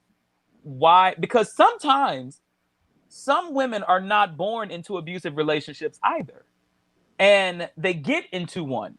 And I've often wondered why women stay. I've often wondered, you know, what is it that's in there for them? Is it really love? Is it just like, what is it, an insecurity that they just can't? Because I've often wondered, and I want to say to you, Byron, that situation right now. Yeah. She has a child. She might be watching the show, and I really don't want to get into the details. The husband picked up a bike and hit her with the bike, with the child standing right there. And before it became physical, he's so emotionally. Now she's out now, fending for herself, trying to stand on her feet and grow. But I've seen this for the last 5 years. This man started with an emotional cage. It turned to a physical cage and left her in a space combined. Now this is different than the normal case, right? Combined with linking it to a cultural cage. So she to her parents, because her parents like, get your ass back in the relationship and make. Yeah. And he isolated, and literally, if she asked for $5, he made her feel like, you got to give me head for the next week, and you just need to be locked in your room because you don't deserve shit. Yeah. And then when they broke up, when she finally called the cops and they went, I'm probably missing a detail or two. It's fine. Yeah. The books in the house. This man was sitting on top of hundreds, if not millions of dollars. And she thought that they were struggling. This man's been living his life. He's been living his best life. Yeah. And making her watch the child, raise the child, and acting as if this was out of love and we're struggling, and giving her a picture. So she's not in a position to get a job. She doesn't have a resume. She gave up her life for him. She can't turn to her own family. She can't turn to him. And she's sitting up there. It had to get to that point. Now that's a very not special case, because I know of a lot of cultural cases like that where people are emotionally jailed and then physically jailed, and you can't do anything because of the culture you're from. The flip side of that conversation, which I will answer that question. Say that again. Put that back up, Wendy, please. In a relationship like that before hubby stayed because I thought I couldn't do better. Came from an abusive home. Exactly. The other side of that is the worst. I would call it the tarantula effect. The tarantula effect is that you actually interpret the abuse as love, because that's all you've ever known as being able to see someone love. I was in that case where I felt that. Exactly. I think this is so important, because you rarely hear men, you know, talk about their abusive side, you know, the abuse that they've received. You rarely hear men talk about that, because and a lot of men are sensitive to talk about it. Yeah, because they think you a punk, man. You know, you a pussy. How you gonna let this girl? And I personally don't think like that. I think that it happens on both ends, and I applaud you, brother, for even talking about it. So yeah. Definitely happens, man. I mean, if you look at it, there's so many men. I know men that are making millions of dollars. We call them hand-pecked men. You know, that, Yeah. oh, I got to check with my wife. I got to check with my wife. It's way deeper than they're in love. There's many situations where the woman has now, especially the evolution of women's rights, and I want my own, and you know, I don't need you, and you know, women's power, and it's like, you know, it's a woman's world now. You know, fuck, you know, James Brown. You know, women have risen up to the point where it's like, I mean, and it's played off into gays. You see where the strong alpha females in the gay world have stepped up, like, you know, it's really crossed over into a whole nother spectrum. And it really comes from an attitude of being tired. And this is my subjective, where women are tired of being taken, because they're second to blacks in this country of abuse for the longest period of time. Yeah. And if you do it across the board, it's been going on even longer than that, because it just is what it is. Because I think that also falls into category. Yeah, this is Wendy's abuse from back then. And I think, thank you for sharing that, Wendy. I think, you know, it also comes into category number 3. It says you compromise your values. And it says your integrity and your values embody who you are as an individual. And once these are compromised, know that this is a clear red flag that it is time to go. And I've seen that in relationships with my cousins and things like that, that they just literally compromise themselves to be what they think he wants of them. And they are so miserable, and they can't understand why they're miserable. Right. It's yeah. I'm gonna say this, and I have to go back to the abusive thing, right? Yeah. My grandmother was in an arranged marriage at 15 years old. Okay. She has 7 children. 6 of those kids are with my grandfather, my mother's father. My grandmother was in a very abusive relationship with him. And the reason why I think she's one of the strongest women I ever know is because every time she tried to leave, her mother would make her go back. Kind of like that story that you were just said. Family just like, what else can you do? Right. You have 6 kids by the same person. You have nothing. And finally, she did that. She left. She was 32 years old and she got her high school diploma. She held a job for a major airline for over 30 years. She bought her own home. She did everything differently. But her kids watched her go through that. And none of her daughters really ended up, like, my mom wasn't necessarily in abusive relationships, but she was in relationships where she had to fight. Does that make sense? Yeah, I get that. Fighting back. She might have had some relationships where she had to fight. And so I look at how it changed all of us in each generation. I've never been in an abusive relationship. I've never been hit by a man because I think I'll go to jail just because I know those stories. Yeah. You understand? And I will hurt myself to hurt you if you hurt me. Does that make sense? Yeah. But then to fast forward to a newer story, Robin has a very high profile client, and I can't say their name obviously, but very, very high profile client that everybody would know. And he trains their son. This woman lives in a 12,000 square foot home. He gives her no money. She has a car. She barely has a cell phone. She can't leave the house. She is in a 12,000 square foot prison.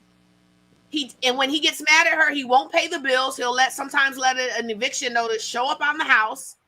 Like, he controls her with the money. And she feels like because she still has a young child with him, she can't go anywhere. She can't go anywhere. Her child will lose the benefits of his wealth because he treats that particular child. They have 2 children together, but the son he treats like he's everything, and the daughter he pays no attention to. And this is somebody that if y'all knew who it was, you would probably start watching their movies. But I ain't gonna say who it was. But anyway, I wonder, does he have a relationship with his mother?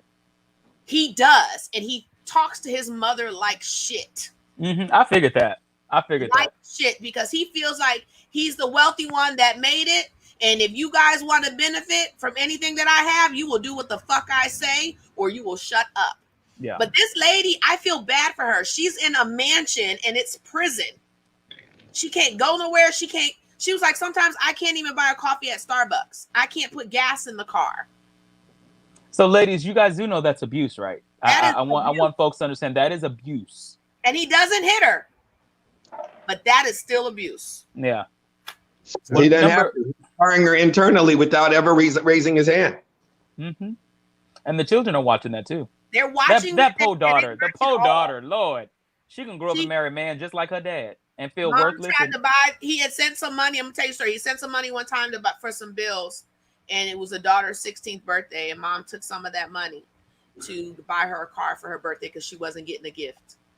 And he seized all the money and was upset that she bought her a gift when she hadn't gotten a gift years before.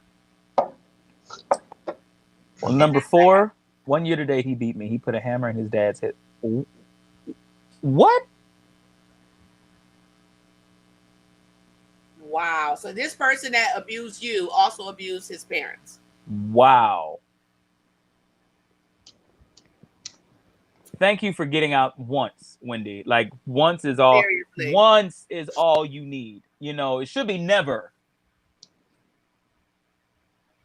Wow. Rape and more. Wow. Thank you again, Wendy, for sharing that. Because we do know that somebody, one of our listeners, is in this right now, and we want to say that we are here for you, and we hope that this will help you. Number 4, it says you don't want to have sex with your partner anymore. It says sex is not everything, but it's definitely a whole lot in a relationship. If you've checked out sexually, that could mean that something is wrong, either physically or mentally. If your feelings toward your partner are a result, that's a clear sign that things aren't going down the right path. Sex is everything. It is everything. I was just going to add that sex and money, right? Sex and finances. If you're not having sex, there's a problem. I don't care what anybody says, especially if you had a lot of it in the beginning and then you stop having it. It's a problem, and it can cause your relationship to be over, period. Do you agree, Barry? If I want a friend, I'm not fucking my friends. If you want to be my friend, be my friend. But if we're not having sex, that's what you are, my fucking friend. What about your friend? Are they gonna be? Do you agree, Byron? I'm pleading the fifth. Okay. Number 5 is. If I could splash my wine in your face right now, I fucking would. Now remember, there are 9. So number 5 is you just no longer care. It's actually the opposite of love. It's indifference. And once you've gotten to the point of no longer caring about your partner, the relationship, or even yourself, it's time to go. In the words of Ariana Grande, thank you. Next. I agree. You no longer care. In relationships, though, do you really get to the point where you look and you're just like, you're disgusted about who you're with? Yes. Like you're just like, I can no longer do this. It's just. When I got physically sick, it's because I would look at that person and be like. But do you then go and question yourself and say, let me try to work this out? Let me. Yes, that's why you stay longer than you're supposed to, because you believe it could be corrected. Like I'm thinking, oh man, I started saying to myself, he doesn't cheat on me, he doesn't hit me. What is wrong with you? Mm-hmm. You know what I mean? Maybe it's you. And then it goes to number 6. Let's go to counseling. Let's do all of that, and then at the end of the day, I'll grow. Yeah. Yeah. You can outgrow I mean, you can still want the synergy, the chemistry, the friendship, the love, but the sex appeal can very easily die in front of you.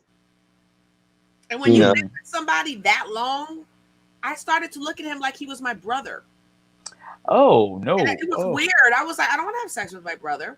And you got to, yeah. And if you don't work, if both parties aren't working at reinventing the relationship, what happens? What up, bro? I was like that. But TJ, what happens? I feel like you're my brother. What happens is you start pointing fingers at the other person. You start that actually goes into number 6, Byron. It says your relationship starts to be one-sided. Something, you try and create the sex appeal. Oh, you don't think I'm sexy, or you don't want to have sex with me, or well, let's do this or let's do that. The problem was not with what they want to do; it was with who you have become. That's right. Because they're still doing what they was doing before. Your ass is You don't take care of yourself the way you used to. You don't do what you need to do. Well, I got all this going, whatever your reason is, you know, I can honestly say I know that I've lost my sex appeal to people in the past. It's not often, but it happens. It is what it is. Anytime I've got, my weight fluctuates all the time. So I know that that in my head plays a part into that, right? You got to remember what people fell in love with when they first met you. When you change that person, you run the risk of changing what they're attracted to. People don't. Well, that goes into number 6. It says your relationship then becomes one-sided. It says when a person is always putting in 99% of the effort and the other person is consistently giving 1%, this is a one-sided relationship. Ask yourself where the value added is coming from in this relationship. So that partner, I don't have to ask, you know, Becky, Joe, Susie, Curly, Shirley, Kim. I don't have to ask whoever. You know what I'm saying? I don't have to say, so what's going on with the relationship? Why aren't we? Can we? Why don't we? What do we? Maybe if we love a little, maybe if we. Yes, that's it for you. Yes. Well, number seven says you can't communicate with each other. It says no one is a mind reader. A relationship will never be successful if you're unable to communicate with your partner, especially in a healthy manner. Honestly, if you can't tell bae how you're feeling, who can you tell? But there's a caveat that's always missing. Communication is not enough. Comprehension is everything. Because there are some people that communicate till they're blue in the fucking face. That's good. But if you're not comprehending what I mean when I tell you this is a problem, if we don't do this, this is a problem. If this doesn't change, this is a problem. If you're not comprehending that right, because it wasn't my first relationship, it looked like I just left. I did it. I've been telling you this was a fucking problem for the last few years. And so if I'm telling you it's a fucking problem, then it looks, and then you're not taking me seriously. Then when I just go poof, gone, and the Virgo, you're thinking, well, you didn't say anything. No, motherfucker, I told you 80 times this was a problem. Yeah. You just didn't take me seriously, and now you're alone. Bye. And number 8 says your needs are not being met. And it says again, relationships feeling one-sided. A healthy relationship is one where your needs need to be met. Yeah. I guess that's no argument on no part. And then on the number 9 and the final one is basically you're just not happy. And it said if you're not happy, 1 through 8. well, and it says if you're not happy, it's a clear sign then things are just done. How will you know? When you're feeling down regularly, you're being more and more seclusive and you don't enjoy doing your regular routines. It's a sign that you're just not happy anymore. Here's what I will say. The first sign of all of those things that we just discussed, with the exception of abuse. Yeah. We're not saying soon as you see that or soon as you have that feeling, you should leave. We're saying that you got to go to that comprehension and communication level, and you need to discuss it so you can understand whether or not that person can meet you in whatever space you're in. They can't, then you need to make a decision. But you do need to communicate and comprehend, because sometimes people don't understand what you need. Exactly. Especially if you're changing. Right. And they're not the only divorced person. Look at me. I am changing. You guys. It's and you're right, Jay. It is a two-way street in understanding that. What I would share more than anything else is the people actually know. I think everybody actually knows when you stop caring. If that person knows.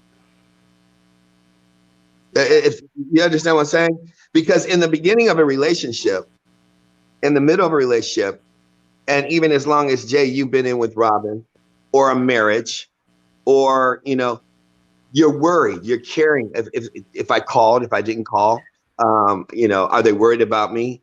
You know, did I do something that was displeasing? I mean, even if you know they aren't really, you're caring about how they see you, what they think about you, about your actions, about if you went all day and you didn't make a phone call and call in, did they miss you? It's like, you know, it's like all these things. But once you get to that point where on one side, CJ was saying, someone's putting in 99%, you need to identify. There's no way I maybe it's my age. I don't know.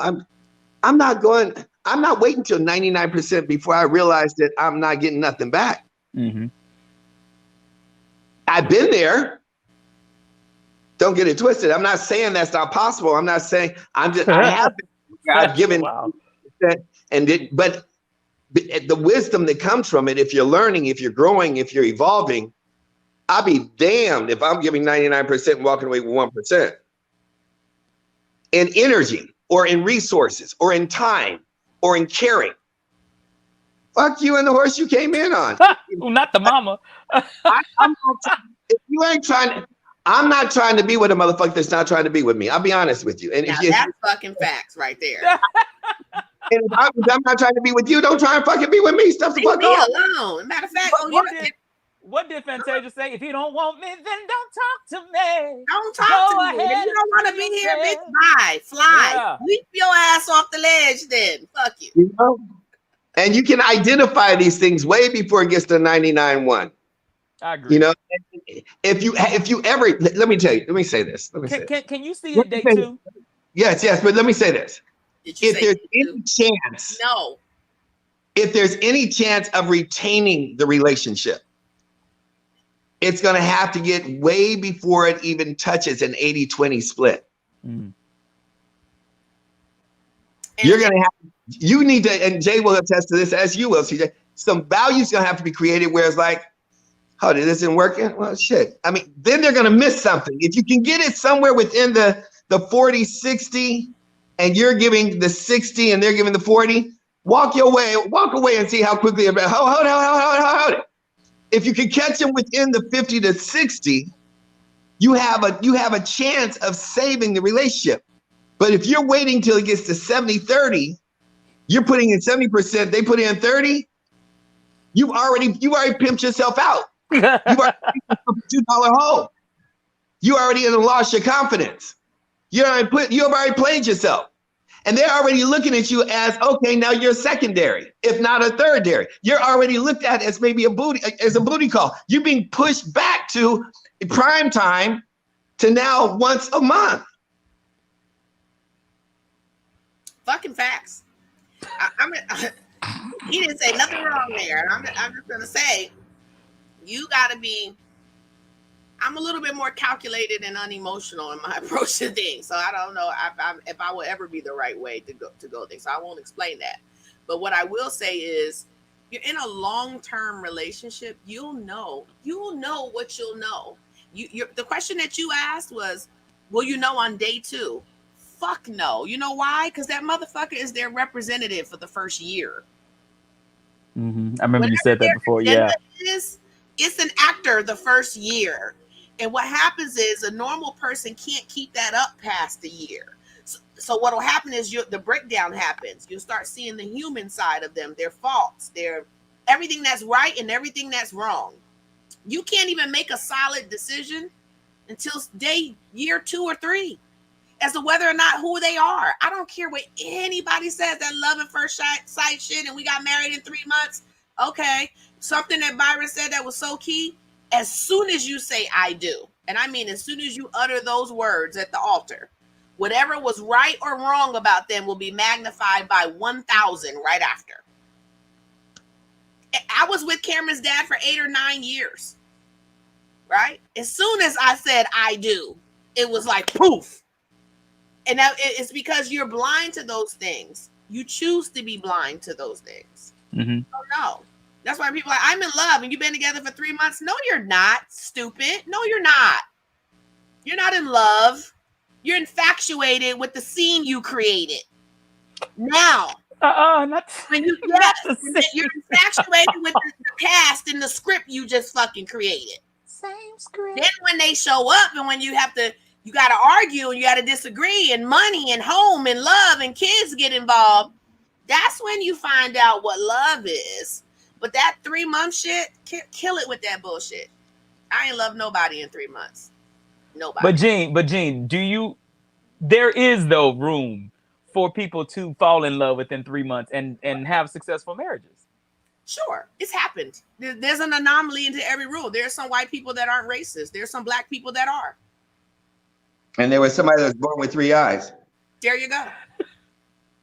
Right? There's a hermaphrodite right now trying to figure out how to fuck herself. What I'm Lay trying a biscuit on the barber, baby. Yes, it happens. Did you say a hermaphrodite? You heard me. You heard me. What I'm trying to say is there are anomalies, and it has happened. I know people who have gotten together in a short period of time and got married and whatever. That's fine. But the majority, that is not the case. Well, I'm gonna tell you, like, from the millennials, we don't give a shit no more about the love thing. It's like instant gratification is where it's at. And it's like, yeah, it's like, want to do something? Let's do it right now. I don't got to call you for weeks or whatever. Then I call you. It's not even a booty call. It's literally like, I see you when I see you. And it's just an instant gratification thing because there's no more time to really figure out what love is anymore. We don't feel like we have that time. Like, that's not a necessity anymore.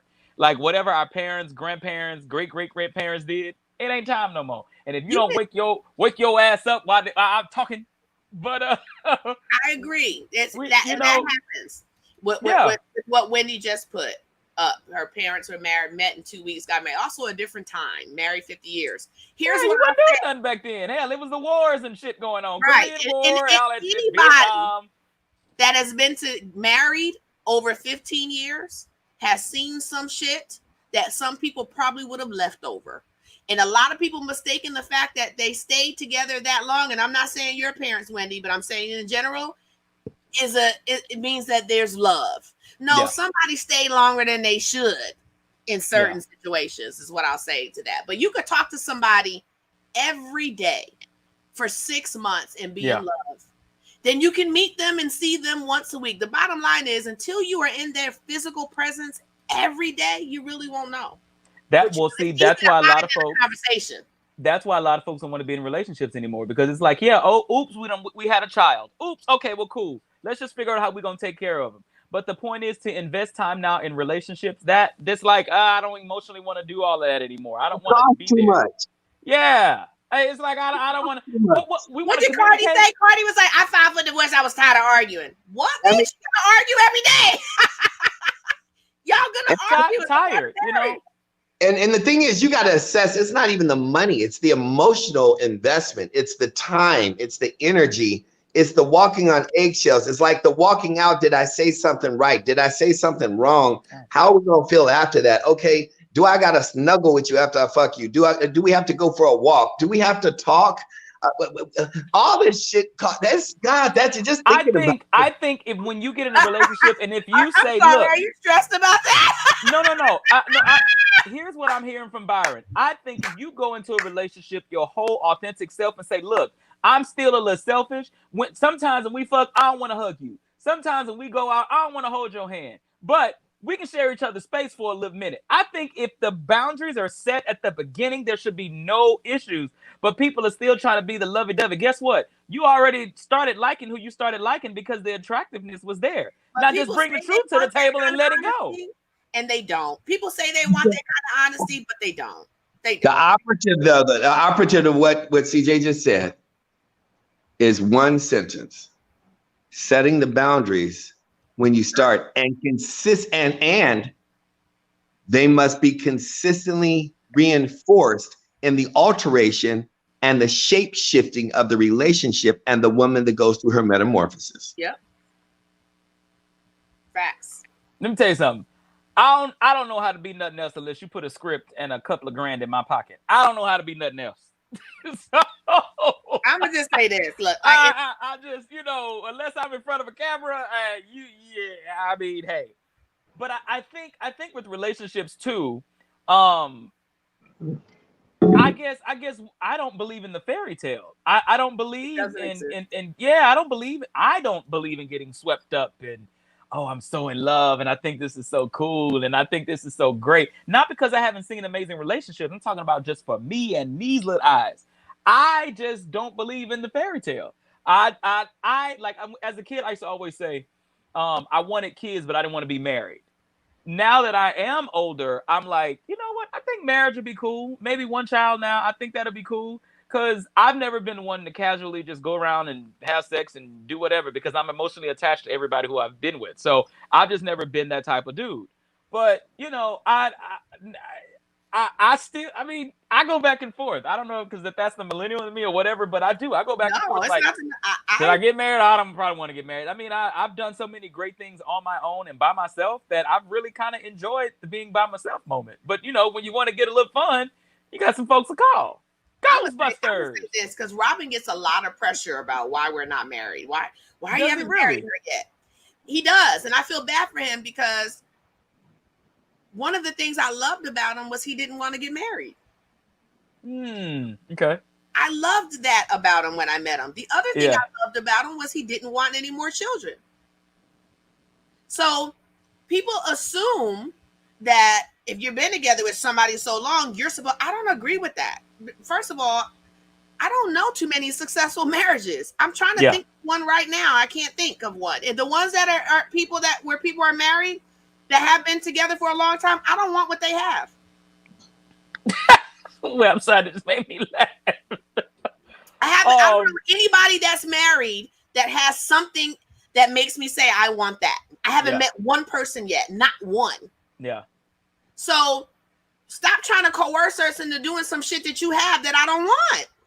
That's one. So when people like you, why he has to say it's not me, it's her. It is me. If he had brought marriage up within the first 5 years of our relationship, we wouldn't be together.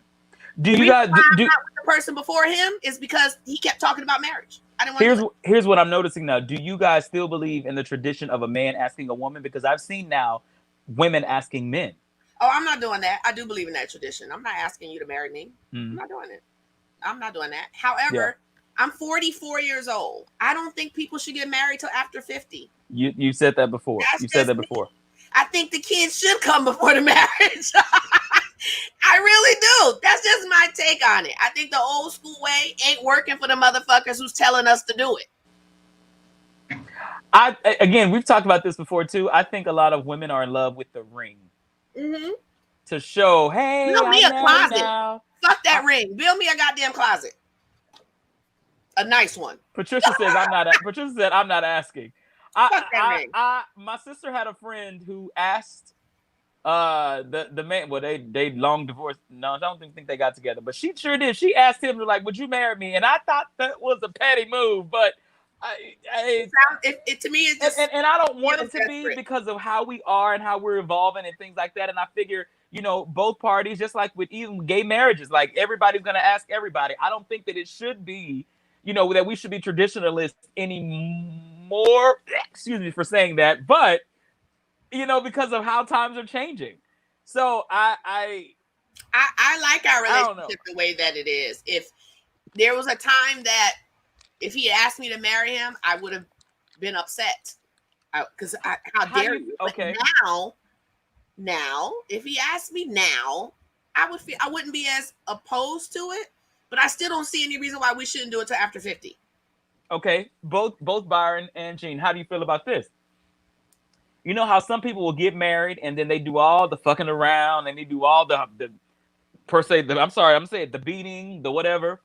And the thing that they hold on to is 25 years from now, they're going to be a different person and it's going to be all right. You have people that are married now whose husband used to beat their ass, who cheated on them longer, and they married now and they say, he turned out to be good and now they got a great life and they at home.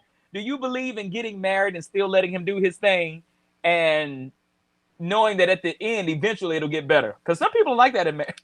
I'm sorry.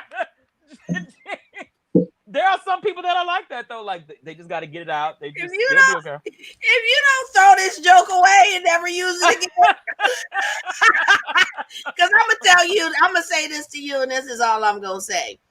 Whatever you do to me, I'm going to do to you. So you better hope that you do whatever it is you want me to do back.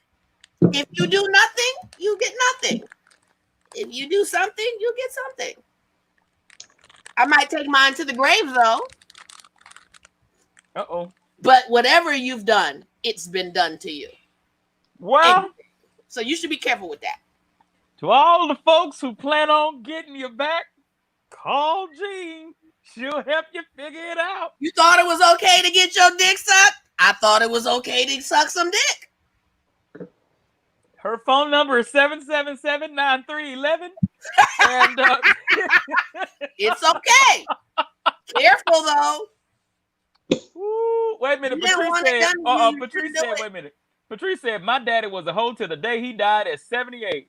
Well, I know that's right. Go daddy. Patrice, I want to give you a hug through the screen because you sound like you had a rough day earlier. So Yeah, we saw your post, so we just want to send some love to you.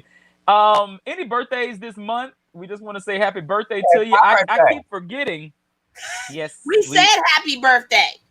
It's still my birthday. It's still your birthday. It's still his birthday. But no, we just want to give a shout out to all October birthdays. October birthdays are really some special people. I know.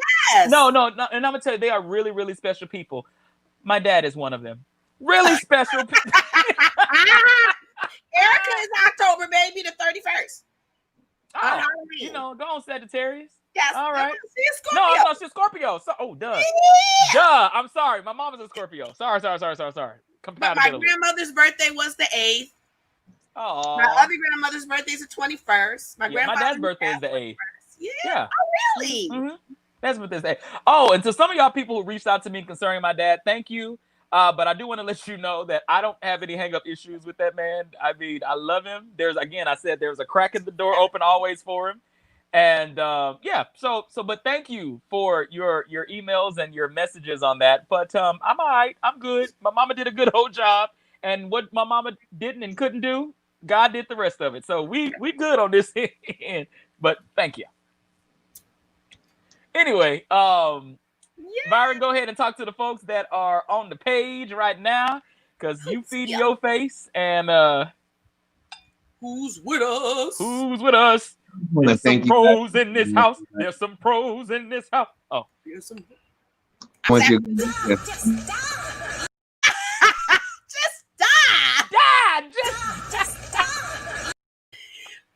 A family member. Oh, speaking of something funny, a family member of mine is working with the Smiths, and they were told they can't even use the word entanglement. You know what's funny about that? I'm gonna say this real quick. You put out shit to the universe, and then you mad when somebody want to use it again.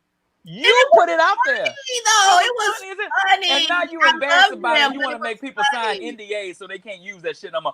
Fuck you. You can't even use the word. Don't say it or nothing. I hollered. I was like, I would probably have to say it 30 times in the car. No, I'm going to tell you what I would have done.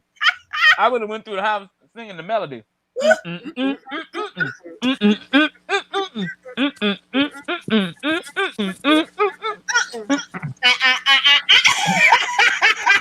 You and I decided we were going to take our space, and what happened? Yeah, and then I got into an entanglement with August, an entanglement with August, an entanglement with August, an entanglement, an entanglement, an entanglement with August, an entanglement with August, an entanglement with August, an entanglement, an entanglement, an entanglement with August, an entanglement with August, an entanglement with August, an entanglement, an entanglement, an entanglement with August.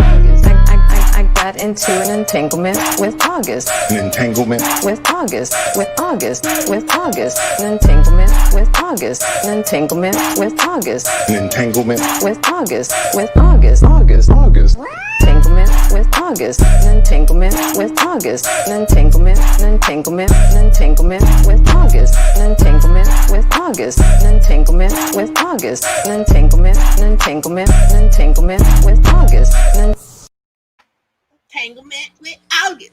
I know, right?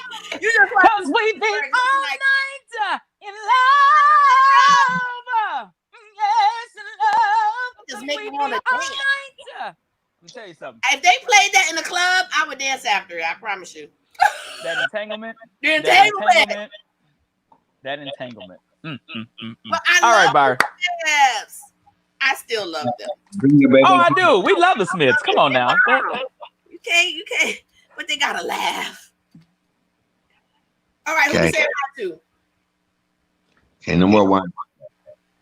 She didn't cut me off 5 times in a row, back to back. I got How was your BD, Byron? Ooh. Claudia said, Byron. Claudia said, how was your BD? You can't be using the initials BD around Byron. Man. I love her. So bring your baby kids out. We want to thank each and every one of you. I can't see on my phone because I just. Oh, because you're not. Oh, okay. So we got Brian Atterbury, Serena, Fatine, Audia, Judith, Tanya. We love all y'all. Ruben has been in here. Patricia, Patrice, Claudia. We got Ryan. What's up, Ryan? We got Caroline. I know every time we say that. Yes, Elsa. We got who else? Charnette. We have Dwayne. What's up, Dwayne? We saw you earlier. You know what? Brian didn't say anything today where we had to put him in the corner, so I think he did good today. We got Judith Allen in here. We had Missy. She was in here.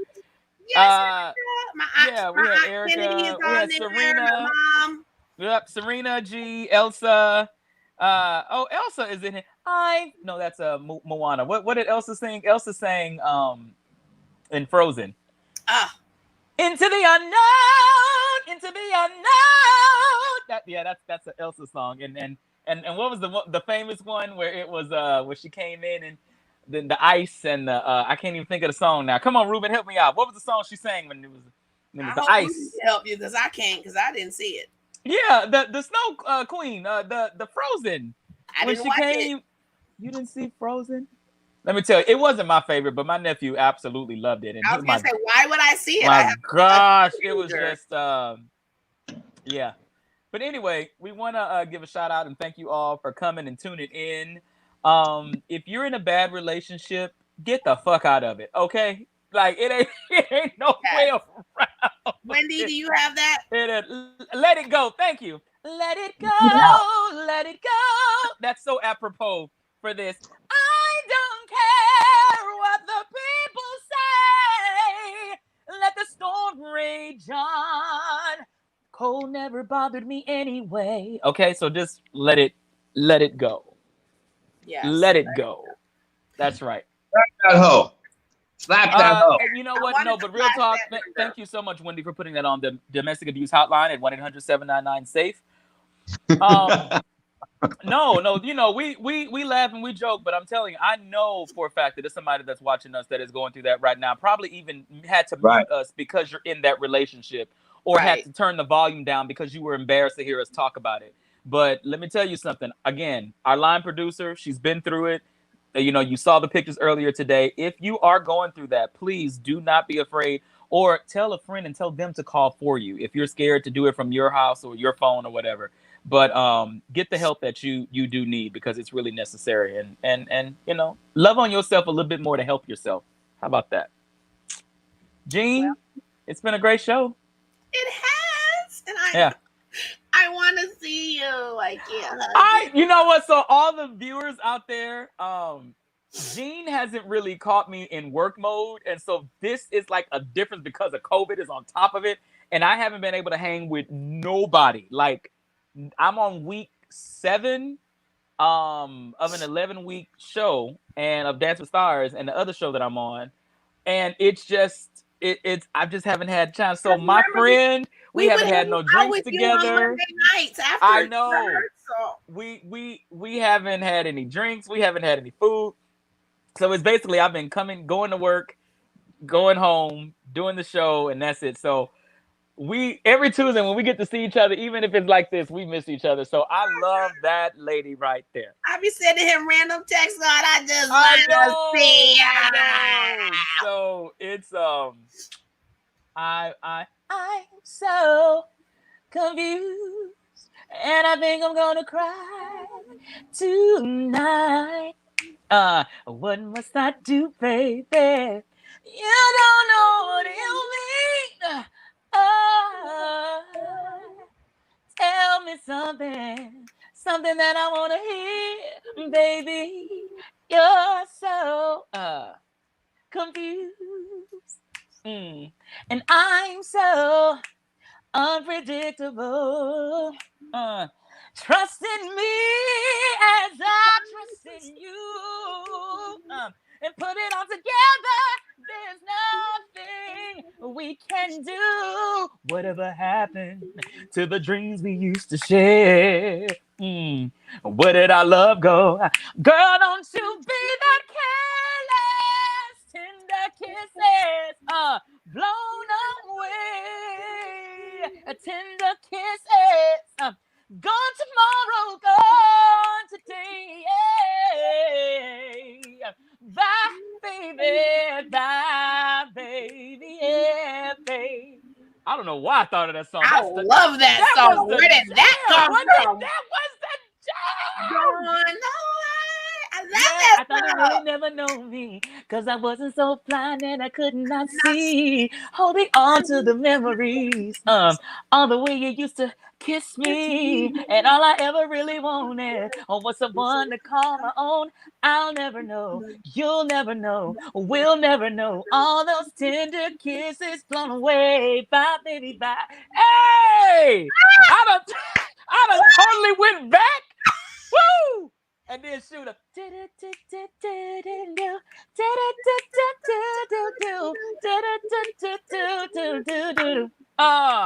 Hold on. Here we go.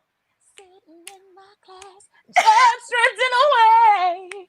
In the world, but I like your smile. I like your smile. Those were the times, man. I tell you, those were the days. Good old songs. Good old and songs. Those were the days.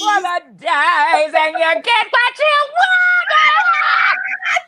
Okay, we acting a fool now. So yeah, everybody, we forgot we were still out here. Thank y'all so much for joining in and bringing to the table. We love y'all so much. Again, hashtag bring it to the table. Tell your friends about us, share the leftovers, and we will see y'all next week. I don't know where our brother went, but we love you out there, and wherever you are, think you better let it go. Man, let it go, baby. TKO. Looks like another love TKO. Bye, y'all.